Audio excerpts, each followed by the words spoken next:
It's always the same story with Hollywood. Directors join a project, change a bunch of things about the franchise, and then cry when people are upset with the things they changed. And to no one's surprise, the same thing is currently happening with Space Jam because the director, instead of simply saying, hey, we changed Lola Bunny, it's okay if you don't like it, they decided to take the approach that never works and attacked people who were upset with the fact that they redesigned this character. A lot of people were really furious over the situation. A lot of people basically said, why revive a franchise just to change a bunch of things about it? Go and create something new, unique, and original. But no, we're talking about 2021 Hollywood, where no one has a creative bone in their body.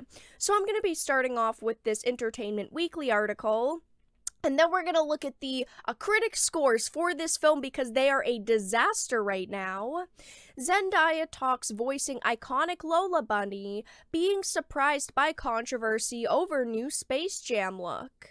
Now, really quickly before we get into the topic at hand, if you enjoy the videos that I create, please make sure to subscribe to the channel and hit the notification bell. Follow me on social media like Twitter, Minds, or join our Discord server so that you can see when my content is posted. And if you really like the videos and the live streams that I create, please consider becoming a Dark Titan via Patreon for just $1 a month. All of the links are in the description, and of course, I do really appreciate all of the support.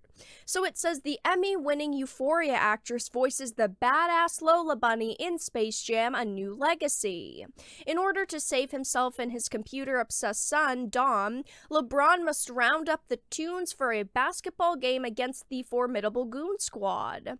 Lola is the most resistant to rejoin the Toon Squad, having branched out on her own and become a member of the Amazons, with Wonder Woman serving as one of the film's uses of the Warner Brothers catalog. So it says immediately upon taking the New Legacy gig, director Malcolm D. Lee immediately sought to rework Lola, thinking that she was over-sexualized in the beloved 1996 original. What he didn't expect was that EW's first look cover for New Legacy would spark super weird dialogue about Lola's new appearance. This director calls people weird for caring about how Lola looks, yet this is the same guy who freaked out over how she looked previously. I mean, seriously, can these people not see just how dumb they've made themselves look? It says, I had no idea that people would be that up in arms about a bunny not having boobs, he said.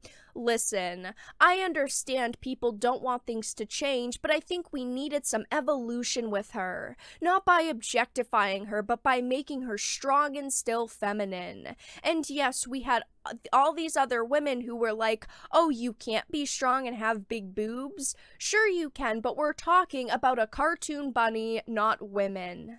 So they mentioned wanting to make sure that she is strong yet still feminine, but I'm pretty sure that she was already strong and feminine in the original film. You know what's super weird? The fact that you feel the need to change a fictional bunny's chest size because she's being objectified. Did her chest make you feel a little bit uncomfortable? We're not talking about a real person here, we're talking about a character. What does it matter if she's got big boobs or not?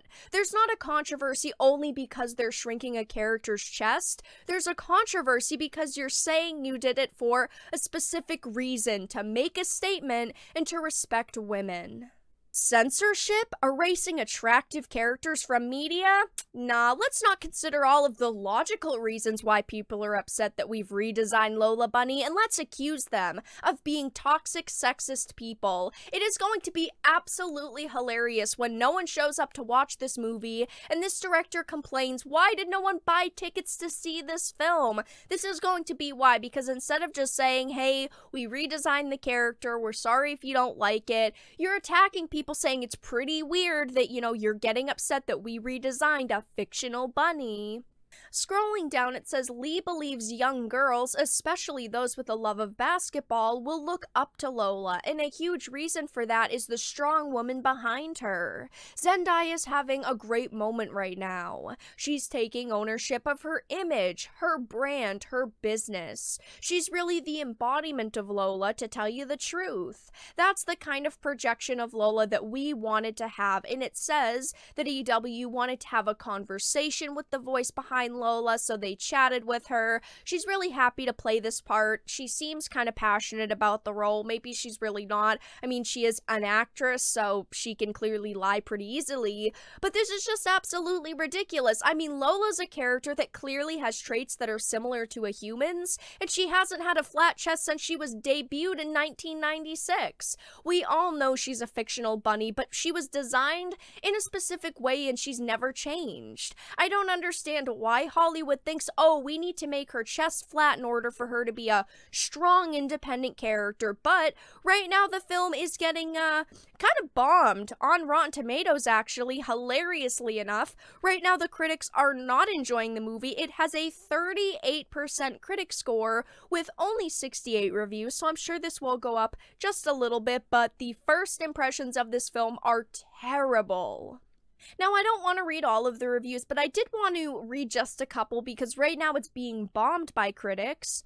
Somebody said it should have been easy, goofy fun, trading on James's showmanship, blended in with the Looney Tunes family strutting their stuff.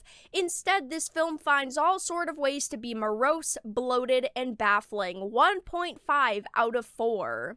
People are saying things like less a sequel or reboot in truth than a huge and somewhat cynical advertisement for the studio's IPs.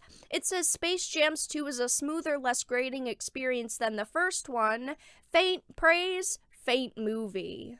Someone said the real supervillain here, brand synergy. It is getting such bad reviews right now. It says, here's the thing about basketball, it is extremely watchable. Here's the thing about Space Jam, it's extremely unwatchable. Space Jam, a new legacy smooths away. Somebody said a huge CG-infested advert for Warner Brothers. Space Jam, a new legacy is an empty assault on the senses. Bugs and Co. deserve so much better. It seems like this is kind of the general consensus, that Warner Brothers literally just made this film to advertise all of the characters that they have in all of the different films that they have.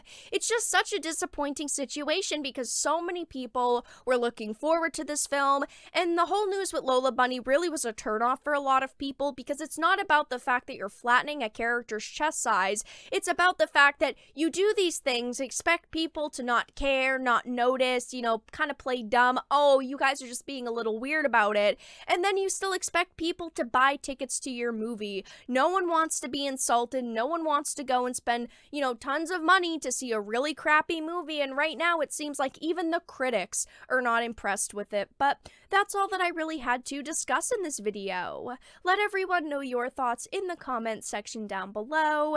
If you enjoyed it, please make sure to give it a like, share it, and subscribe to the channel. And of course, if you didn't, make sure to give it a dislike. I appreciate your support either way, but I will talk to you all again in the next video really soon.